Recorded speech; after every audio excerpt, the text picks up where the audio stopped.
My dear students, good morning and Jai Shri Krishna. Once more, welcome to the SSV Academy branch Neemuch. एक बार फिर से आप सभी का इस संस्था में स्वागत है। आप मुझे इस नंबर से कांटेक्ट कर सकते हो और इस नंबर से आप व्हाट्सएप ग्रुप से जुड़ सकते हो। BSc third year paper first unit first quantum mechanics first part. आज का टॉपिक है डी ब्रोगली हाइपोथेसिस यानी डी ब्रोगली परिकल्पना। यानी डी ब्रोगली नामक एक साइंटिस्ट आया, उसने अपनी एक हाइपोथेसिस दी। सन 1994 की बात करें, इसका पूरा नाम है लुइस डी ब्रोगली। तो इस साइंटिस्ट ने 1994 में एक हाइपोथेसिस यानी एक परिकल्पना दी, जिसे डी ब्रोगली परिकल्पना यानी डी ब्रोगली हाइपोथेसिस के नाम से जानते हैं। इन्होंने बताया कि जैसे ये कोई भी एक पार्टिकल है, इसका मास हो गया है m, ये v वेलोसिटी से मूव करता है, गति करता है। तो डी ब्रोगली साइंटिस्ट का कहना यह है कि इस पार्टिकल के साथ एक मैटर वेव कनेक्ट रहती है। मैटर वेव का मतलब होता है द्रव्य तरंग। यानी कोई भी एक पार्टिकल है, वो यदि v वेलोसिटी से मूव करता है, गति करता है, तो उसके साथ एक द्रव्य तरंग जुड़ी रहती है। यानी प्रत्येक गतिशील कण के साथ एक द्रव्य तरंग जुड़ी रहती है। इसे बोलते हैं डी ब्रोगली हाइपोथेसिस। देखिए इंग्लिश में, ये इसका स्टेटमेंट है। एवरी मूविंग पार्टिकल यानी प्रत्येक गतिशील सूक्ष्म कण associated with a matter wave यानी एक द्रव्य तरंग के साथ जुड़ा रहता है। यानी प्रत्येक गतिशील कण के साथ एक द्रव्य तरंग जुड़ी रहती है। इट्स वेवलेंथ लेम्डा यानी इसकी तरंग दैर्ध्य lambda is re proportional to the momentum P. यानी री प्रोपोर्शनल का मतलब होता है व्युत्क्रमानुपाती। क्या होता है? व्युत्क्रमानुपाती टू द मोमेंटम। कैसे? Lambda is proportional to 1/p यानी तरंग दैर्ध्य जो है संवेग p के व्युत्क्रमानुपाती है। आप जानते हैं प्रोपोर्शनल चिन्ह अपन हटाते हैं, एक कांस्टेंट आएगा। कांस्टेंट इसमें क्या आता है? h। अब h क्या होता है?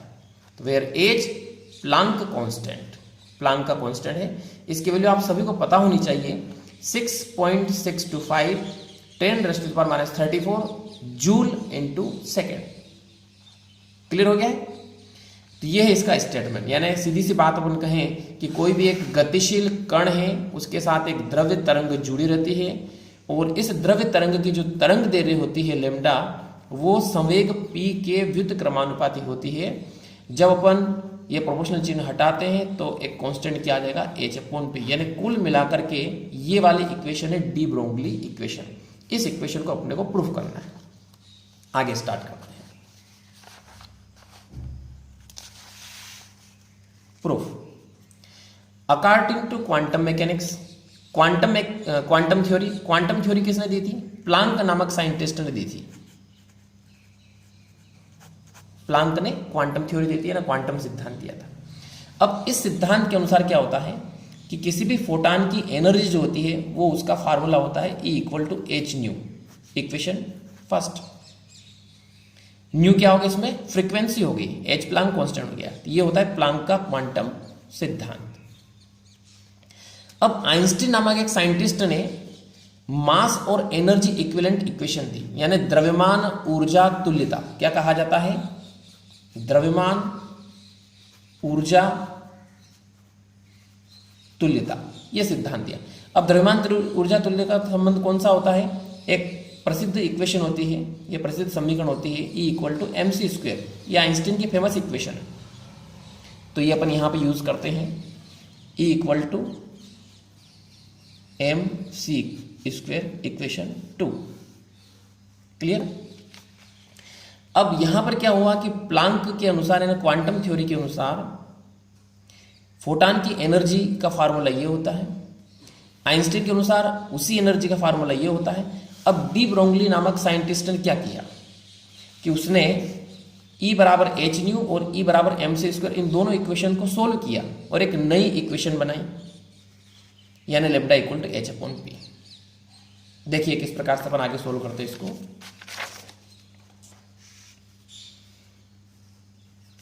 By equation first and second. First and second equation से क्लियर है, LHS बराबर है इक्वल है तो अपन RHS को बराबर कर सकते हैं। H nu will be equal to M C square. आप सभी जानते हो since nu equal to C upon lambda, nu frequency आवृत्ति हो गई है, सी लाइट वेलोसिटी यानी प्रकाश की चाल और लेम्डा हो गया वेवलेंथ यानी तरंग दैर्घ्य। ये वैल्यू अपन यहाँ पे पुट करते हैं तो H C upon lambda equal to M into C square. एक सी काट दें तो यहां से आपके जो बचेगा वो H upon lambda will be equal to M into c. आगे बढ़ते अपन।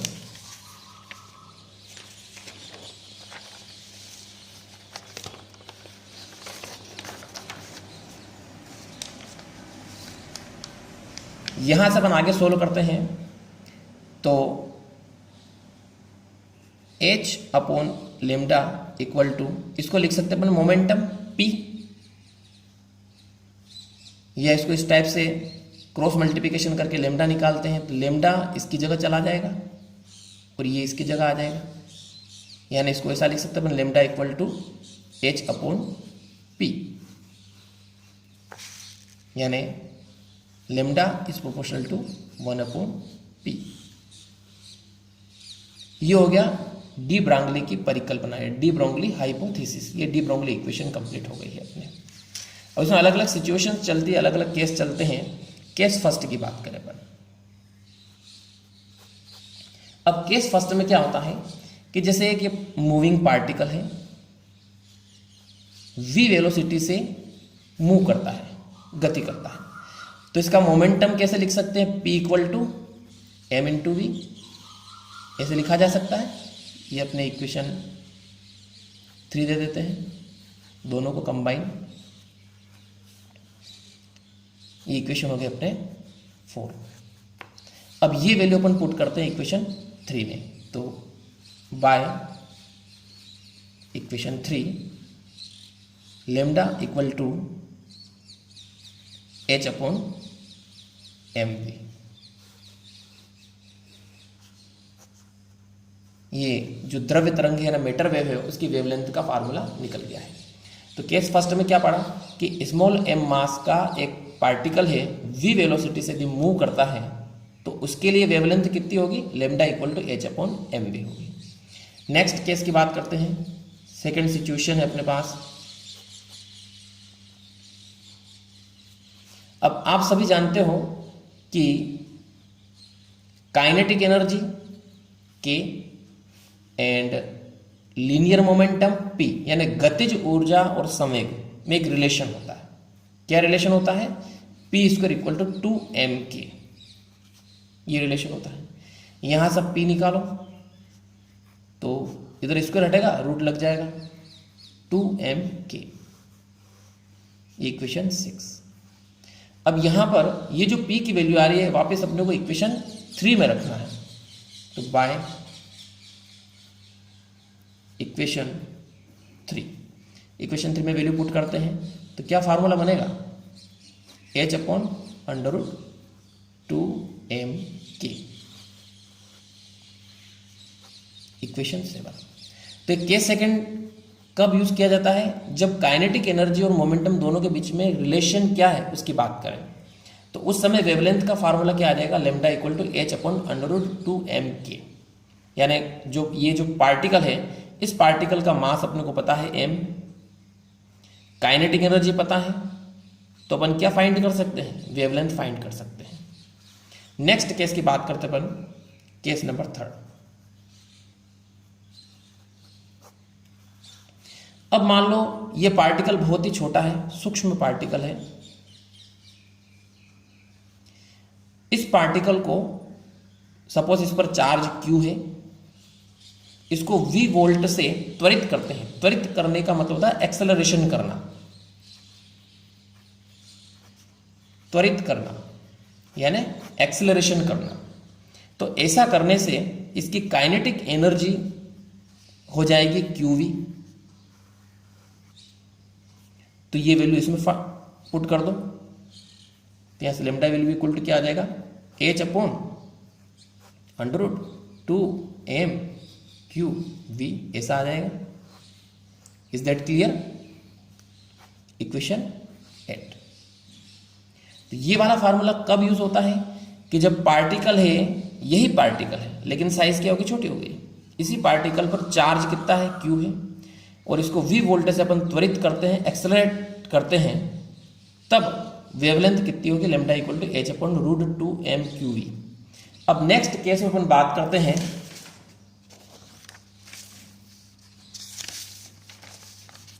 ये देखिए केस नंबर 4 की बात करते हैं। सपोज ये जो पार्टिकल है ये है इलेक्ट्रॉन।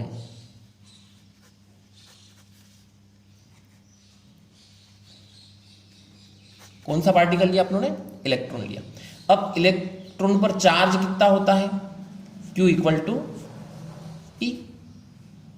तो वापस देखिए यहां पे काइनेटिक एनर्जी क्या हो जाएगी, K = Q की जगह क्या लिख लेंगे अपन, E लिख लेंगे, तो EV हो जाएगी। तो ये जो वैल्यू है E की, K की, ये वैल्यू वापस अपने को इक्वेशन नंबर 7 में रखना है। ये देखिए इक्वेशन 7, इसमें पुट कर देते हैं, तो बाय इक्वेशन 7।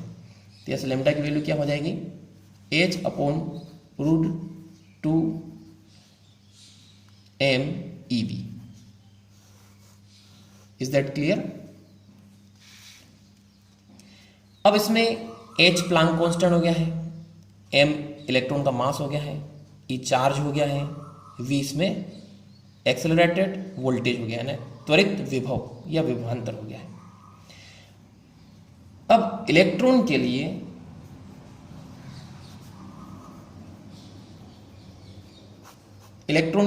वेवलेंथ कितनी होती है फाइंड कर सकते हैं अपन। देखिए सारी वैल्यूज पुट करते हैं अपन। सबसे पहले H प्लैंक कांस्टेंट 6.625 10⁻⁻34 ये होता है, अभी जस्ट अपनों ने पढ़ा है, √2। अब m होता है इसमें इलेक्ट्रॉन का मास यानी इलेक्ट्रॉन का द्रव्यमान, ये आप सभी को पता होना चाहिए, 9.1 10⁻31 किलोग्राम होता है। अब इलेक्ट्रॉन पे चार्ज E, चार्ज क्या होता है, तो ये आप सभी को पता है 1.6 × 10⁻⁻19, और V तो ऐसा कैसा रहेगा अभी। अब इस पूरे को कैलकुलेट करते हैं अपन। कैलकुलेट कैसे करेंगे, देखिए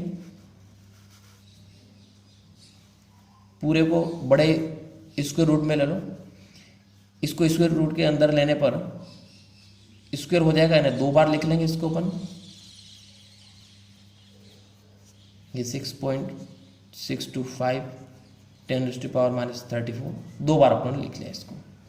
अपॉन में जो है वैसा वैसा लिख लेंगे, 2 9.1 10⁻31 1.6 10⁻19 B। अब इस पूरे को अपन कैलकुलेट करते हैं, तो कैलकुलेट करने पर आपको ये वैल्यू फाइंड होगी एंगस्ट्रॉम में, इस तरीके से। क्लियर हो गया है? तो फॉर इलेक्ट्रॉन, अपन इलेक्ट्रॉन की बात कर रहे हैं, जब इलेक्ट्रॉन को V वोल्ट से एक्सेलरेट करते हैं, त्वरित करते हैं, तो ये इलेक्ट्रॉन मूव करेगा फास्ट V वेलोसिटी से। तो इसके साथ क्या रहेगी, एक डी ब्रोगली के अनुसार एक द्रव्य तरंग रहेगी, मैटर वेव रहेगी। तो उसकी वेवलेंथ लेमडा क्या होगी ये अपन फाइंड कर सकते हैं इस फार्मूले से। अपने को केवल क्या चाहिए, V यानी वोल्टेज, कितने वोल्टेज से आप इसको त्वरित कर रहे हो, एक्सेलरेट कर लो। एग्जाम्पल, सपोज आपको कहा गया कि इलेक्ट्रॉन को 150 वोल्ट से एक्सेलरेट करते हैं, त्वरित करते हैं।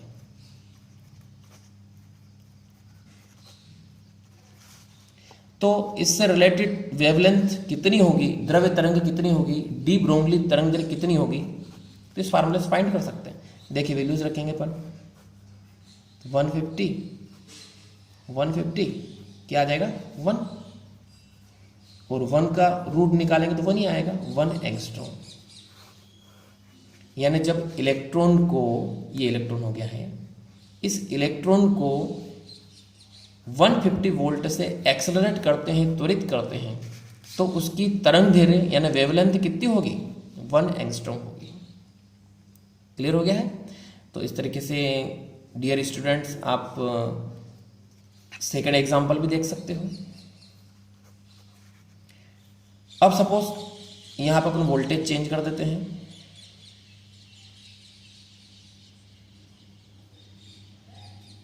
वोल्टेज ले लेते अपन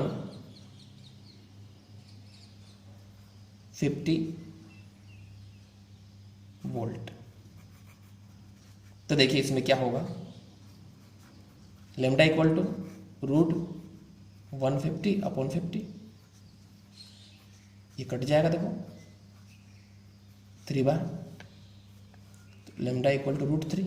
अब रूट 3 की वैल्यू आपको सभी को पता है 1.732 एंगस्ट्रॉम। क्लियर।